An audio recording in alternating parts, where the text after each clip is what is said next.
Dreams in 3D over at 3D Palace.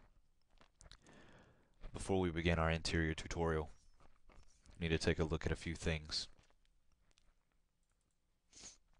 After we're done modeling, we're going to use the V-Ray renderer to render our scene. So you're going to need the V-Ray demo from chaosgroup.com if you don't already own V-Ray as it is. You'll have to register before you can get the download. But no worries, just follow this URL, download the demo, install it, and you'll be good to go. Another thing that I use is the V-Ray AO plugin. You can find it at this URL right here. Not only is it helpful as rendering an ambient occlusion pass, but I use it for rendering clay so that I don't have to set up my scene with a bunch of lights and then render.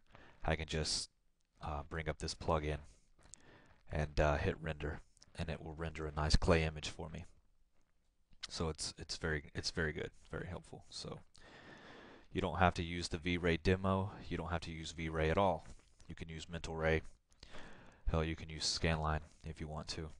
However, this is what I use, so if you want to properly follow this tutorial, you'll download this and use it. Some great resources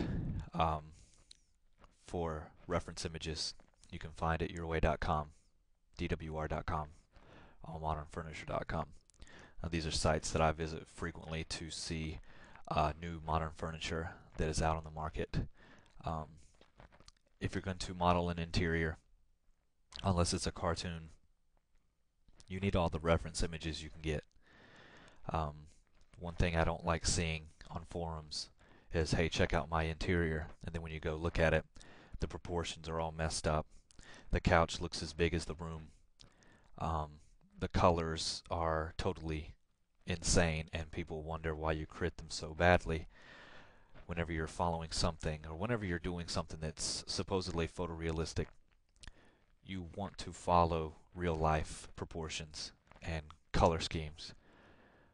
Your trim work is not going to be all red and your walls purple.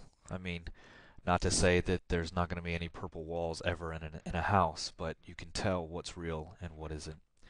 And proportions are something that need to be followed.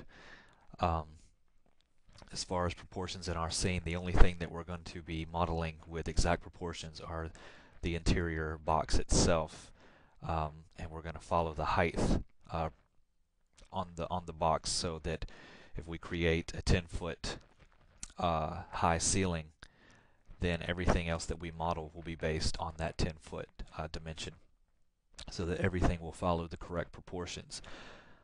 We'll get into that later. Colorblender.com is a great place to go if you want to mess about with different colors.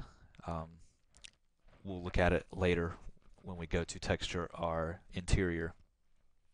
We'll go to this site right here, and it has a few palettes that are laid out, and you can mess with different schemes and get different colors. And the good thing about this site is that you can take the RGB values and then copy them down, bring up max, and then in your material editor you can go into the color slot and enter in those exact RGB values and get the exact same color that you want, or that you came up with at this site.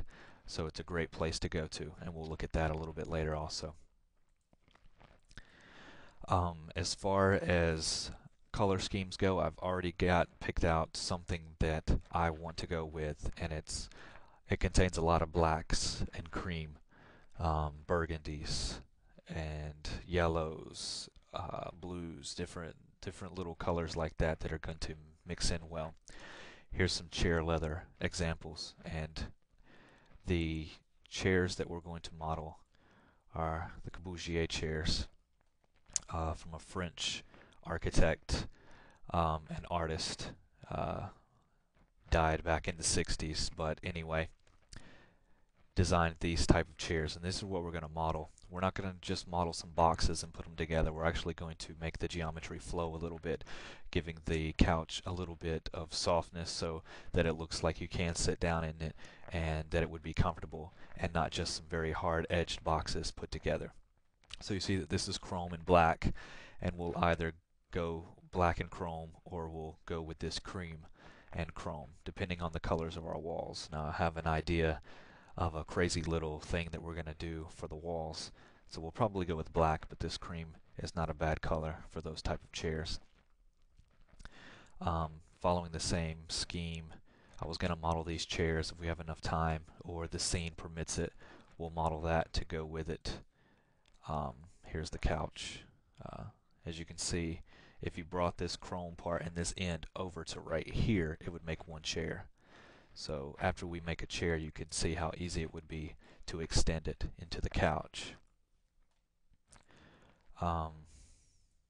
Here's a painting by Corbusier, and it's got those reds in it and the whites and these mustard colors that I was talking about. So we'll put this painting on a wall somewhere in our scene. To add to that, the rug texture that I picked out has these blacks and the mustards and the burgundy-ish red colors. So we'll go with this. We want to keep everything pretty much together as far as color scheme goes. And as you can see already, everything's looking pretty nicely. Here's a small picture of my apartment. This is the coffee table that we'll design.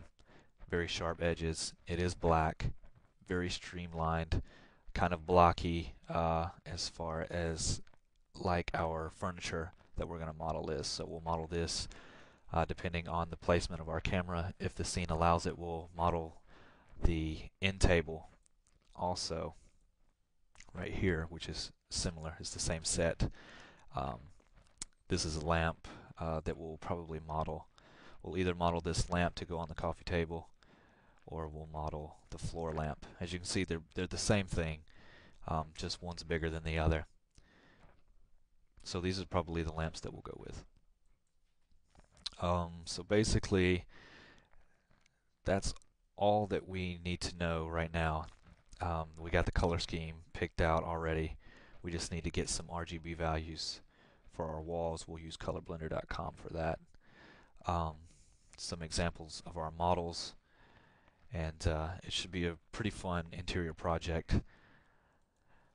So stick around for the second part, and we'll go ahead and start modeling the interior and setting the surface properties. We'll set IDs for our poly so that we can use one multi-sub object material to cover our floor and our walls, and I'll show you how to do that in the next tutorial, so stick around.